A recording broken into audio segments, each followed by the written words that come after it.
Rekan-rekan yang disayang oleh Allah Subhanahu wa taala, pada siang hari ini kita berbincang tentang bagaimana menjadikan potensi-potensi kita insya Allah bermanfaat bukan hanya bagi diri kita tetapi juga bagi sesama, wabil khusus di lapangan dakwah, yang dengan dakwah itu tentu akan menjadi bekal yang sangat berharga bagi kita semua menuju ke kehidupan akhirat. Allah Subhanahu wa taala berfirman dalam surah Yusuf ayat yang ke-108, A'udzubillahi minasyaitonirrajim. Firman Allah, "Qul hadhihi sabili ad'u ilallahi ala basiratin ana wa man ittaba'ani wa subhanallahi wa ma ana minal musyrikin." Shadaqallahul azim. Allah mengatakan, "Qul," katakan hai Muhammad sallallahu alaihi wasallam, "hadhihi sabili." Ini adalah jalanku. Ad'u ilallah, aku berdakwah menyeru manusia ke jalan Allah, ala basiratin, di atas bukti-bukti yang nyata.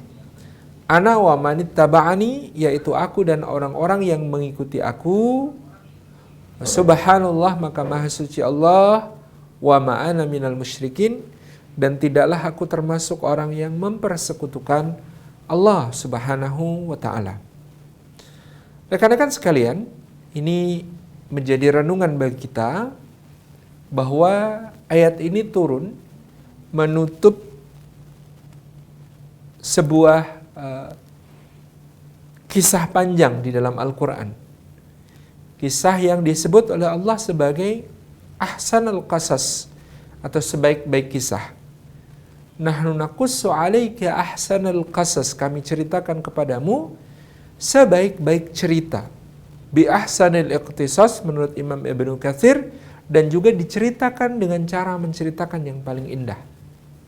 Kisahnya Nabiullah Yusuf alaihi salam yang dramatik, yang sangat romantis, yang merupakan kisah cinta, yang merupakan sebuah romansa ya dari kehidupan pribadi Nabi Yusuf alaihi salam sejak dia bermimpi. Dalam mimpinya sangat indah, dia melihat 11 bintang, bulan dan matahari bersujud kepadanya. Dia menyampaikan kepada ayahandanya tentang mimpi tersebut, kemudian ayahnya menasihati, la ta'sus ruqyat ala ikhwatik. Jangan kamu ceritakan mimpi itu kepada saudara-saudaramu. Gitu ya. Dan ini adalah nasihatnya yang sangat indah supaya apa yang diceritakan itu tidak menumbuhkan jalan bagi setan untuk melakukan makar.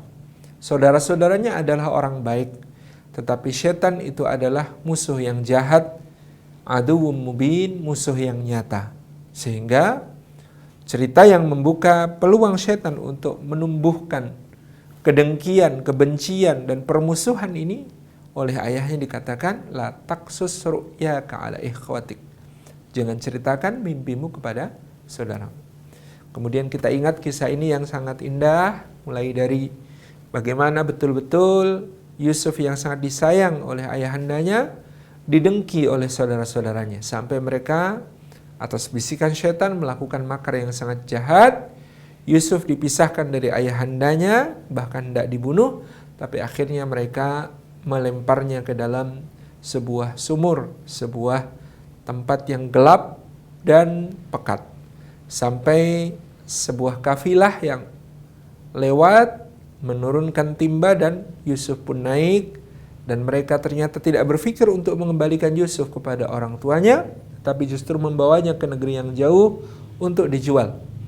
Di negeri yang jauh itu dia menjadi budak, dari budak tumbuhlah dia menjadi dewasa, dan akhirnya digoda oleh majikan perempuannya dan difitnah bahwa dia yang telah menggoda majikannya, tetapi bajunya bersaksi bahwa dia benar dan tidak bersalah. Kemudian dia menjadi sumber ya balas dendam dari majikan perempuannya itu kepada para wanita negeri Mesir yang berbicara tentangnya, bergunjing tentangnya. Sampai akhirnya Yusuf alaihissalam harus masuk ke penjara. Di penjara itu pun dia terus berdakwah, tidak menyerah, terus istiqamah, mengajak dua teman satu penjaranya untuk beriman kepada Allah Subhanahu wa taala. Sampai tiba waktu di mana kemudian temannya yang telah dipesan untuk menyebutnya di depan raja terlupa sekian lama. Lalu negeri pun diambang sebuah krisis ketika raja bermimpi ada 7 ekor sapi yang kurus memakan 7 sapi yang gemuk, ketika ada 7 runggai gandum yang penuh dan 7 runggai yang kosong, yang kopong bahasa Jawanya. Tampillah saat itu Yusuf untuk menjadi pahlawan bagi negara, menyelamatkan negeri, berkiprah dengan kemampuan terbaiknya sampai negeri ini menjadi makmur sentosa, dan bahkan negeri-negeri lain yang mengalami paceklik memohon bantuan kepada negeri Mesir, termasuk dengan kedatangan saudara-saudaranya.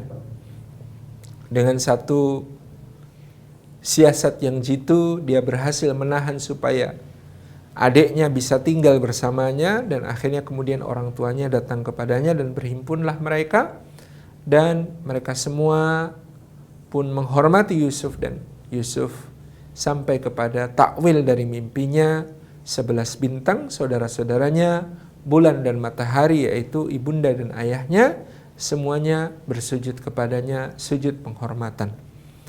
Inilah kisah yang kemudian ditutup salah satunya dengan ayat Kul hadhihi sabili. Katakanlah wahai Muhammad sallallahu alaihi wasallam, inilah jalanku. Jalan apa?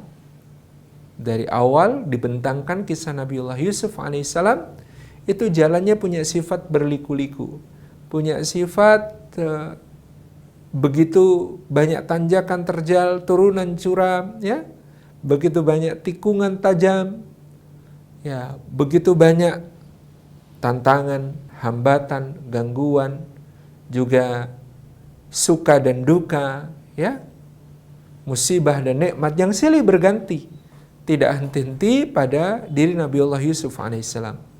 Ini menunjukkan hakikat kehidupan yang kita tidak perlu heran tentangnya. Kisah terindah yang diceritakan Allah adalah kisah yang berliku-liku. Cerita indah yang dibagikan oleh Allah Subhanahu wa taala tentang Yusuf, hakikatnya adalah cerita tentang dakwah. Bagaimana Yusuf dalam segala keadaannya, dalam suka maupun dukanya, dalam sedih maupun gembiranya, dalam sempit maupun lapangnya, dalam keadaan berkuasa maupun dalam keadaan terpenjara, tak henti-henti yang dilakukan oleh Yusuf alaihissalam adalah berdakwah dan terus berdakwah. Ini menjadi cermin bagi kita semua dimanapun kita berada, dalam keadaan apapun yang kita sedang alami, peluang dakwah itu pasti senantiasa ada. Maka ayatnya menutup surah Yusuf, Kul hadhihi sabili. Katakan hai Muhammad sallallahu alaihi wasallam, inilah jalanku, sebagaimana jalan yang sudah ditempuh oleh Nabi Yusuf. Rasulullah SAW bersama para sahabat waktu itu masih berada di kota Makkah ketika surah Yusuf ini turun. Ini juga mengalami lika-liku, kesusahan, kesulitan, tantangan, hambatan, gangguan, penyiksaan yang dilakukan oleh orang-orang Quraisy, kezaliman, penganiayaan, ya, sampai bahkan pembunuhan, terusir, berhijrah sampai ke negeri Habasyah yang sangat jauh, dan berbagai lika-liku lain yang harus dihadapi di dalam dakwah. Ini adalah sesuatu yang memang sesuai dengan sunnatullahnya orang berjuang, ya. Dulu ada nasyid lama dari zikr, kalau tidak salah dari Malaysia itu, judulnya sudah sunnah orang berjuang mengembara dan berkelana. Jadi ada sudah sunnah, ya.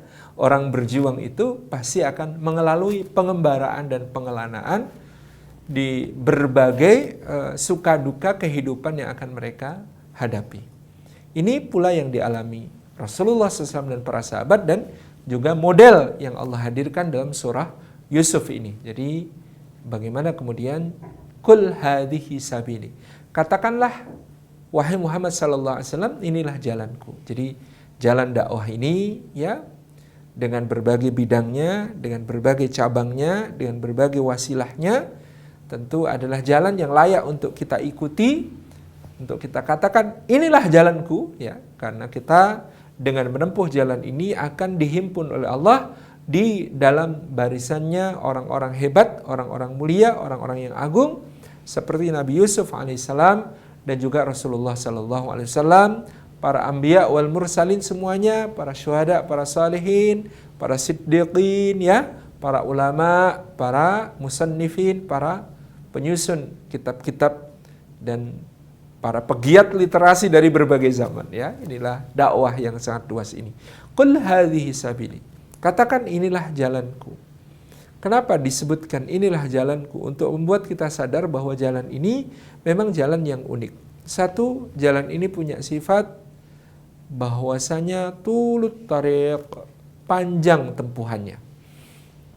Jalan dakwah itu bukan jalan yang ada masa selesainya, berhentinya. Bahkan ketika Rasulullah SAW wafat, maka jalan dakwah itu tidak putus, tidak selesai.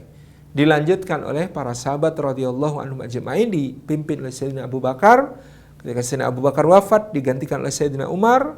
Sayyidina Umar wafat, digantikan oleh Sayyidina Utsman, Sayyidina Ali, dan seterusnya.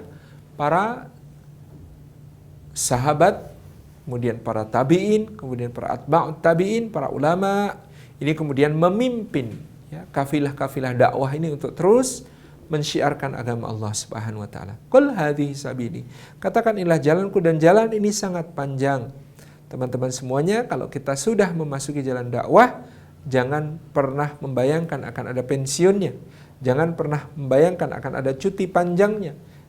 Membayangkan bahwa kalau kita berdakwah sekarang, maka besok pagi semua yang kita cita-citakan dalam dakwah akan terwujud. Tidak. Hatta Nabi SAW pun diberi kesempatan Allah untuk memimpin, tetapi visi misi beliau tentang dakwah agar seluruh dunia ini mendengar ayat-ayat Allah, agar seluruh dunia ini mendapatkan pengajaran tentang kitab dan hikmah, agar seluruh dunia ini kemudian tersucikan dengan tazkiyatun nafas sesuai jalan Islam. Itu tentu Rasulullah hanya ambil bagian dari dasar-dasarnya, pokok-pokoknya, di wilayah intinya, core of the core-nya. Sementara kemudian dakwah itu masih harus terus berlanjut ila yaumil qiyamah, dilanjutkan oleh generasi penerusnya. Jadi tidak ada ceritanya hari ini berdakwah besok selesai tugas dan sukses. Tetapi dakwah ini adalah tulut tariq, jalan yang sangat panjang tempuhannya. Kita semua harus menyiapkan strategi dan nafas panjang, karena dakwah ini tidak untuk sesuatu yang sifatnya temporer, melainkan untuk sesuatu yang sifatnya abadi kelak di sisi Allah, yaitu surga. Maka di kehidupan dunia dia pun juga harus memiliki berbagai tadarruj ya, tahap demi tahap yang harus dia lewati untuk kemudian menyampaikan risalah Al-Quran, menyampaikan syiar-syiar Islam kepada siapapun di muka bumi ini. Rekan-rekan yang disayang Allah, kul hadhihi sabili, katakan inilah jalanku, jalan yang sangat panjang tempuhannya, tulut tariq. Yang kedua karakteristiknya adalah jalan ini kasratul uqubat, banyak masalahnya. Orang kalau mau menempuh jalan dakwah, maka dia akan menjadi masalah, dianggap sumber masalah oleh orang-orang di sekitarnya. Padahal bukan demikian, dia membawa solusi. Orang yang kalau sudah berdakwah, maka dia akan dianggap sebagai pembawa masalah oleh yang di sekitarnya. Jangankan kita. Hatta Nabi SAW, Sayyidina Umar ibn Khattab radhiyallahu anhu itu ya awal-awal menentang Islam, menolak masuk Islam, memusuhi Islam, itu salah satunya karena persepsi bahwa Rasulullah datang ini untuk memecah belah. Rasulullah datang ini untuk membawa masalah, membawa persoalan, membawa kerumitan pada kaumnya ya, dengan apa yang kemudian beliau syiarkan, yaitu Al-Quran Al-Karim dan sunnahnya sallallahu alaihi wasallam. Jadi Ya, kasratul uqubat, banyak masalahnya. Kita ini menjadi manusia yang tidak ngapa-ngapain saja banyak masalah, apalagi menjadi manusia yang berdakwah. Ya, kalau berdakwah itu al-amru bil ma'ruf, memerintahkan kepada yang ma'ruf. Kalau dakwah itu an-nahyu 'anil munkar, ya, mencegah orang lain berbuat mungkar. Dan dakwah itu adalah senantiasa mengajak ya kepada al-khair, kebaikan-kebaikan dari sisi Allah Subhanahu wa taala. Maka tentu ya tadi kasratul uqubat, banyak masalahnya. Yang ketiga, karakteristik jalan dakwah itu adalah qillatur rijal, atau sedikit yang mau menempuhnya. Dari 260 juta rakyat Indonesia, berapa muslim? 85%, katakanlah begitu. Dari 85% muslim dari 260 juta itu, ya, berapa yang kemudian mau berislam dengan baik, yang istilah orang Inggris itu praktis, ya. Mereka Islam dan praktis dan mengamalkan Islamnya. Berapa persen dari yang mengamalkan itu mau untuk mendakwahkan, memperjuangkan nilai Islam tersebut? Tentu semakin sedikit lagi. Qillatur rijal, ini adalah urusan yang sedikit orang yang mau menempuh jalannya. Ya karena memang berat tadi. Dan ini hanya satu aspek, karena aspek berikutnya baik kita sungguhnya berada di jalan dakwah itu ya berarti a'dhamul ajr, ya, tempat di mana terdapat pahala yang paling besar. Ya, kalau kita berdakwah itu Rasulullah SAW sampai menggambarkan orang yang membawakan hidayah untuk satu orang lainnya, seakan-akan dia telah mendapatkan dunia seisinya, lebih baik daripada dunia seisinya. Kalau bisa menghantarkan hidayah kepada satu orang pun bahkan juga bernilai lebih baik daripada unta merah. Ya. Ada yang tanya, unta merah itu ada nggak sih? Ya ada, berarti karena disebut Rasulullah ada. Pertanyaannya mana itu? Belum pernah ketemu. Ya memang langka, dan karena itu adalah hewan yang sangat mahal harganya karena langkanya, gitu ya. Unta merah. Kalau sekarang ya Ferrari ya merah ya. Nah, itu. Jadi admatul ajr, atau besarnya pahala yang ada dalam dakwah ini sangat luar biasa. Kalau di dalam hadis lain Rasulullah sampai menyampaikan, sungguhnya burung-burung yang sedang terbang, malaikat di langit, ya, bahkan juga ikan-ikan di lautan dan cacing-cacing di dalam liangnya, semut-semut di dalam liangnya, kesemuanya bersolawat, yakni mendoakan kebaikan yang paling tinggi untuk orang-orang yang mengajarkan ilmunya Allah, mengajarkan Al-Quran, mengajarkan sunnah, untuk kemudian berjuang di jalan Allah Subhanahu wa ta'ala. Jadi admatul ajr, terlalu besar pahalanya untuk dilewatkan, gitu ya. Meskipun tadi sudah kita sebut di awal bahwa sifat jalan ini panjang tempuhannya, ya. Sifat jalan ini banyak masalahnya, kasratul uqubat. Sifat jalan ini sedikit orang yang mau menempuhnya, dan alhamdulillah untungnya sifat jalan ini adalah sangat besar pahalanya. Ini yang penting untuk kita camkan bersama-sama. Nah, hadirin hadirat yang dimuliakan oleh Allah Subhanahu wa ta'ala. Qul hadhihi sabili, katakanlah inilah jalanku, ini jalan kita semua, jalan dakwah. Di mana jalan dakwah itu? Ad'u ilallah, aku menyeru manusia ke jalan Allah Subhanahu wa ta'ala. Ya, ini penting. Kita semua harus punya semangat untuk membawa manusia ke jalan Allah. Nabi SAW menyatakan, la yu'minu ahadukum hatta yuhibba li akhihi ma yuhibbu li nafsihi. Tidak beriman salah seorang di antara kalian sampai dia cintai untuk saudaranya apa yang dicintai untuk dirinya sendiri. Jadi dalam Islam itu tidak ada tempat untuk tabaghadu, ya, saling bermarah-marahan itu, dan saling mendengki, saling membenci satu sama lain, saling iri. kecuali dalam kebaikan-kebaikan yang bisa dijelaskan.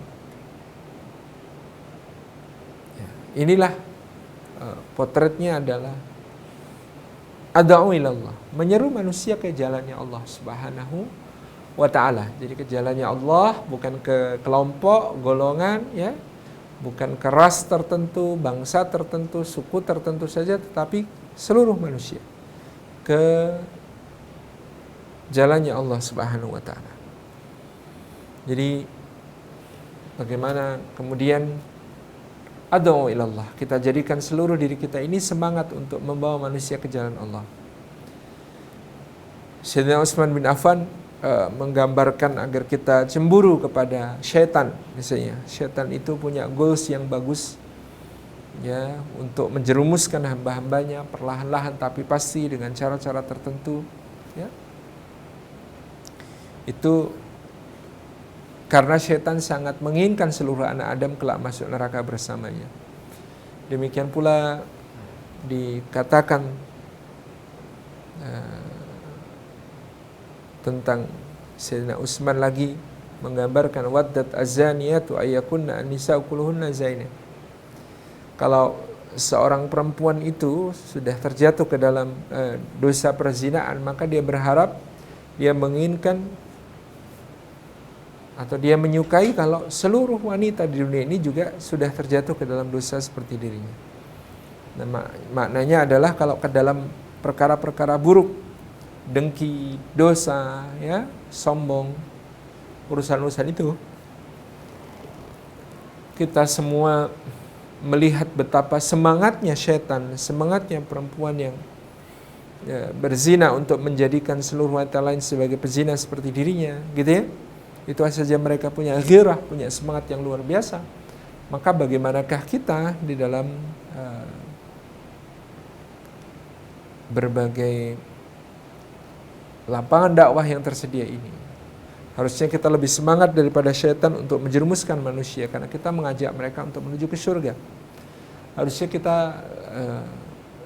lebih bersemangat untuk kemudian mengajak manusia kepada kebaikan dibandingkan orang yang sudah tahu bahwa dia di atas keburukan dan buat untuk mencoba, ya, membawa sebanyak mungkin manusia ke dalam kejahatan-kejahatan tersebut. Ini menjadi cermin bagi kita bahwa yang jahat saja pengen orang lain jahat dengan penuh semangat, apalagi kita. Kalau kita ingin yang baik, maka kita harus senantiasa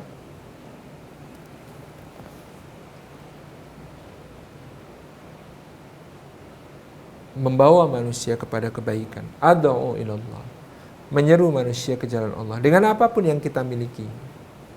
Ya, teman-teman yang dirahmati Allah, kita dikaruniai potensi oleh Allah Subhanahu wa taala berbagai bidang. Nah, apa yang menjadi potensi kita itu hendaklah dimanfaatkan untuk dakwah, ya. Yang pandai menulis harus banyak menulis untuk dakwah. Yang pandai membuat video harus banyak membuat video untuk dakwah. Yang pandai membuat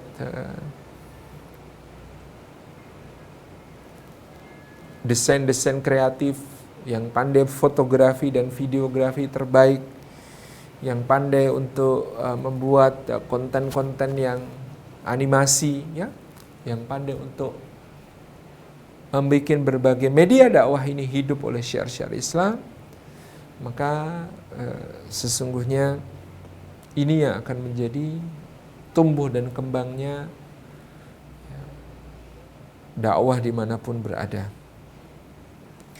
Jadi ad'u ilallah, kita menyeru manusia ke jalan Allah dengan apapun yang kita punya, dengan apapun yang kita miliki, ya. Kita bisa bahkan dengan hobi-hobi kita, ya, hobinya apa, manfaatkan untuk dakwah.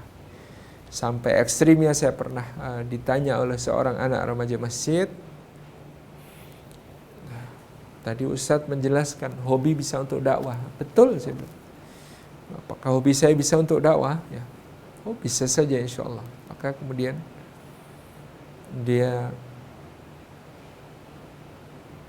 bertanya, bahkan kalau hobi saya ini dicitrakan negatif, asalkan dibingkai dengan dakwah, maka tentu akan menjadi hobi yang positif dan bermanfaat. Dia bercerita bahwa hobinya adalah kebut-kebutan naik motor, balapan, ngegeng gitu ya, dan lain sebagainya yang bisa sampai sangat malam. Ya, sehingga dia bertanya, apakah hobi yang seperti ini bisa menjadi dakwah? Ya. Saya sampaikan tentu saja bisa. Bahkan hobi kebut-kebutan itu sangat vital di dalam dakwah. Oh, untuk apa? Nanti ya teman-teman yang suka ngebut ya, ini di dalam dakwah punya peran yang sangat baik untuk menjadi penjemput ustadz-ustadz yang mungkin karena jarak maupun keadaan terhalang ya, sehingga kemudian harus mengendarai kendaraan yang cepat. Nah, ini perannya teman-teman yang suka balapan, yang kebut-kebutan ini untuk menjadi penjemput para ustadz yang kadang harus terlambat mengisi kajian gitu ya. Jadi apapun yang dipunya itu bisa jadi hobi. Ya, hobi fotografi juga begitu. Tolong ya, bagaimana kemudian hasil fotografinya menjadi penuh makna ya untuk nilai-nilai dakwah. Yang hobinya desain grafis ya, apa lagi, boleh sekali. Yang apapun hobi yang dimiliki, apapun yang kemudian menjadi concern kita, perhatian-perhatian kita, sangat mungkin untuk didharma baktikan kepada dakwah sekecil apapun. Kita bisa menembak berbagai peluang untuk berdakwah ini sesuai dengan kemampuan-kemampuan kita. Oh, saya senang hiking, senang jalan-jalan, senang susur alam, senang untuk kemudian menemukan tempat-tempat baru, ya bagus, berarti bagian survei dan perizinan ya cocok. Kemudian ada hobi-hobi lain yang lebih spesifik, ya bisa untuk dakwah. Semua hal yang kita lakukan akan menjadi pintu-pintu dakwah bagi kita semua. Yang sudah bekerja pun begitu. Di pekerjaan, peluang untuk berdakwah ini sangat luar biasa juga. Jadi apapun yang bisa kita lakukan, insya Allah akan kita lakukan. Adau ilallahi, menyerunya ke jalan Allah dengan berbagai macam wasilah tadi. Ya, kalau teman-teman di komunitas literasi tentu dengan membaca, tapi jangan berhenti hanya membaca. Tuliskan kembali apa yang dibaca supaya bisa menjadi renungan bagi ayah, ibu, dan siapapun yang mau membaca. Kalau kita punya narasi-narasi, ide-ide, gagasan-gagasan, kita bisa sharing dengan teman-teman yang mungkin ahli grafis, ahli gambar, sampai kemudian ahli video, untuk kemudian membuat syiar-syiar terkait program-program yang baik dari kebaikan-kebaikan yang sudah disusun dan rencanakan untuk tersosialisasikan dengan baik. Ya, ini adalah satu jalan bagi kita untuk berdakwah. Ad'u ilallah. Aku menyeru manusia ke jalan Allah ya, ini dengan apapun yang kita punya, dengan prestasi kita, dengan kontribusi kita, sumbangan-sumbangan kita, dengan berbagai kalangan, berbagai wilayah kita bisa bekerja sama ya. Apalagi sekarang zaman digital ya. Dan teman-teman semua mungkin digital natif ya, orang asli penduduk dunia digital. Sementara kalau generasi bapak-bapak kita itu adalah natif, bukan natif tapi digital imigran yang masuk ke dunia digital, aslinya dari zaman analog gitu ya, aslinya dari zaman tape recorder, dari zaman kaset pita, itu bisa di fast forward dan rewind dengan pensil 2B. Jadi kita di zaman yang berbeda mungkin dengan zamannya teman-teman ya. Di masa saya masih klasik, tradisional, kita nulis buku. Sekarang nggak perlu nulis buku, apalagi mencetak. Mungkin dengan teman-teman menerbitkan tulisan-tulisannya di blog, menerbitkan tulisan-tulisannya di Instagram, ya. Kemudian menerbitkan tulisannya di Facebook, ya. Atau kemudian membuat channel YouTube, ya, zaman sekarang. Bagaimana channel YouTube kita punya konten-konten faidah, punya konten-konten positif, punya konten-konten penuh manfaat, ada pengulasan-pengulasan ilmiah yang bisa dicoba di sana dan seterusnya. Ini adalah cara pandang kita terhadap ad'u ilallah, aku menyeru manusia ke jalan Allah. Dengan cara apapun kita harus persiapkan. Kemudian disebutkan dalam ayat ini ala basiratin, di atas bukti-bukti yang nyata. Ini untuk mendisiplinkan kita para dai, ya, yang namanya mendakwahkan agama Allah yang maha benar tidak perlu dengan jalan yang salah, tidak perlu dengan melakukan hal-hal yang kemudian justru membahayakan, ya. Ala basiratin, ya, di atas bukti-bukti yang nyata. Logika-logika Quran itu sederhana, yang itu yang perlu kita sampaikan juga. Sederhana bagaimana Hawa diciptakan dari bagiannya Adam, gitu ya. Logika Quran itu, itulah bapak dan ibu kita. Logika Quran tentang orang-orang yang menolak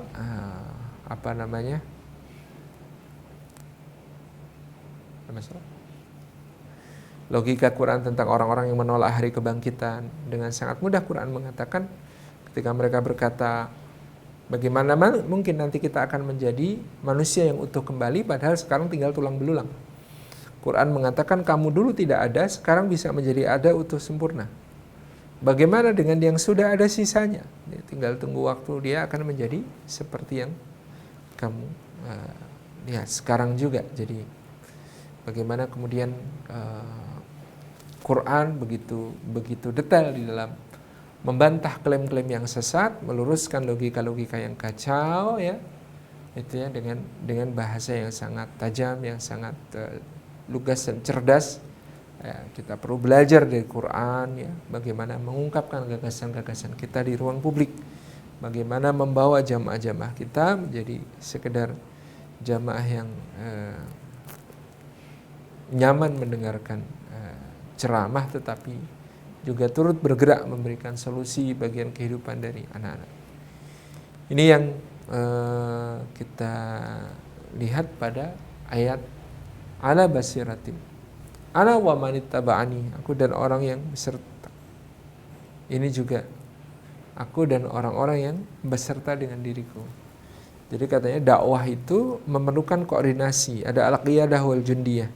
Ada yang dinamakan sebagai panglima, ada yang dinamakan sebagai prajurit-prajurit dalam dakwah.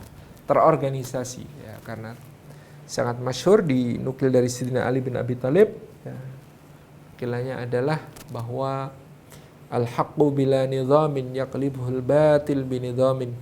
Kalau kebenaran, ya, itu tidak terorganisasi dengan baik, tidak tertata dengan baik, niscaya dia akan dikalahkan oleh kebatilan yang terorganisir dengan baik. Sehingga sebagai ahli kebenaran perlu terus meluaskan jejaring, membangun komunikasi, ya, bersinergi, bekerja sama dengan berbagai macam pihak untuk menghasilkan syiar-syiar dakwah yang bisa diterima berbagai kalangan, yang bisa kemudian membuat kita memberikan pemaknaan yang positif pada hal ini. Ana wa manittaba'ani, ada al-qiyadah wal jundiyah, ya, ada yang menjadi pemimpin dan yang dipimpin di dalam amal jama'i. Semua didasarkan atas musyawarah, dan dengan musyawarah itu maka menjadi satu permufakatan, Masya Allah, yang kemudian dengan keputusan-keputusan diambil tentu menjadi kebaikan-kebaikan besar.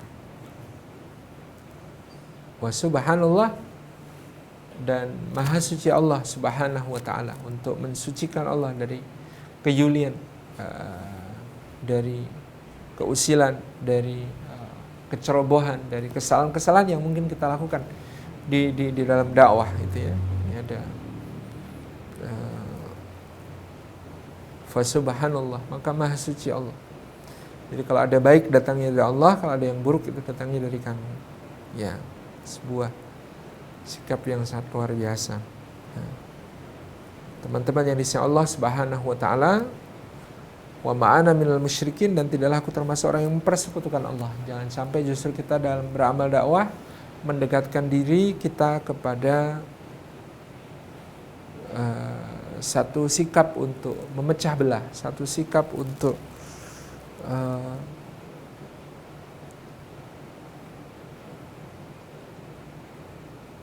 membuat ya, kita berada di dalam keadaan-keadaan yang desperate, yang susah. Wa ma'ana minal musyrikin, dan tidak aku termasuk orang yang mempersekutukan Allah, mungkin mempersekutukan dalam bentuk kemusyrikan besar ya, ibadah-ibadah kebelas lainnya, tapi juga bagaimana kemudian kita kalau senantiasa terus berpecah belah ya, saling sikut satu sama lain dalam dakwah ini, tentu kita juga sedang memasuki era tersebut di mana kita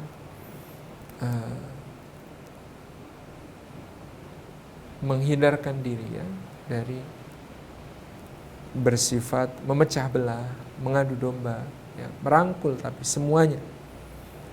Jadi yang kita harapkan wa ma'ana minal musyrikin, dan kita termasuk orang mensucikan hati kita dari kemusyrikan, mensucikan lahiriah kita dari kemusyrikan, insyaallah menjadi satu jalan ya, yang kita berkomitmen di atasnya. Nah, teman-teman yang disayang Allah Subhanahu wa taala, jadi ini beberapa prinsip dalam menetapkan jalan dakwah kita semuanya.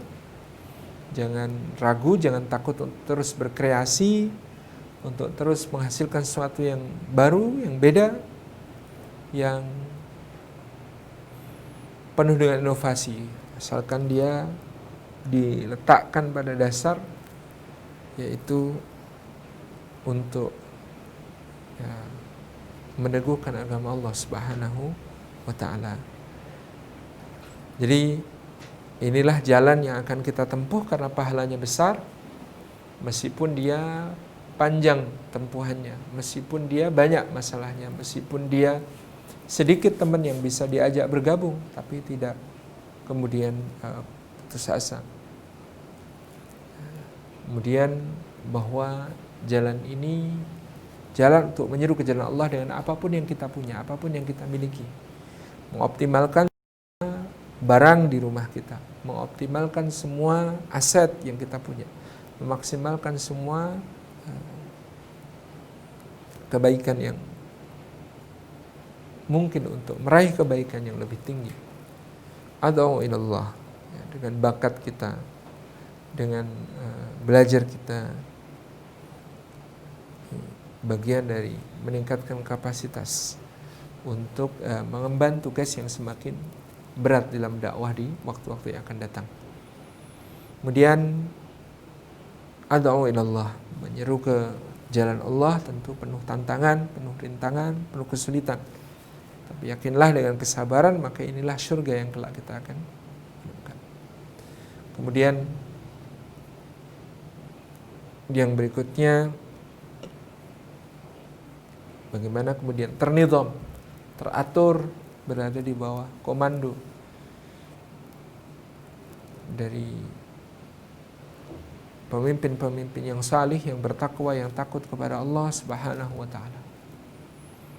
Di situ peran kemudian dari masing-masing kita untuk menyumbangkan kinerja-kinerja terbaik kepada negeri yang kita cintai ini. Dan rekan-rekan insya Allah Subhanahu wa taala dalam berbagai bidang karya itu teruslah menggali, teruslah menambah pengetahuan, teruslah menambah ilmu, teruslah menambah keterampilan untuk mengasah skill kita semua di dalam mengkampanyekan kebenaran, ya, melegitimasi kebenaran, insyaallah. Jadi ini merupakan satu petunjuk komprehensif dari Allah Subhanahu wa taala tentang bagaimana menyikapi peluang-peluang di dalam dakwah kita, insyaallah. Saya kira sebagai pembukaan, mungkin ada diskusi yang nanti bisa kita lakukan lebih tajam kepada subtema ya, tentang mungkin menulis konten ya, membuat konten, insyaallah nanti kita perbincangkan dengan yang lebih akrab. Jazakumullahu khairan. Mohon maaf atas segala yang kurang berkenan. Assalamualaikum warahmatullahi wabarakatuh.